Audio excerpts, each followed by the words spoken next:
மனம் உள்ளவர் குணம் உள்ளவர் மனதுக்கு சுகம் வேண்டும்.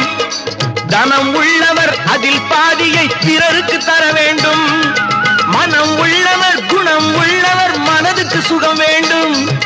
தனம் உள்ளவர் அதில் பாதியை பிறருக்கு தர வேண்டும். ஆரெங்கும் நீர் விட்டு ஊரெங்கும் சோரிட்டு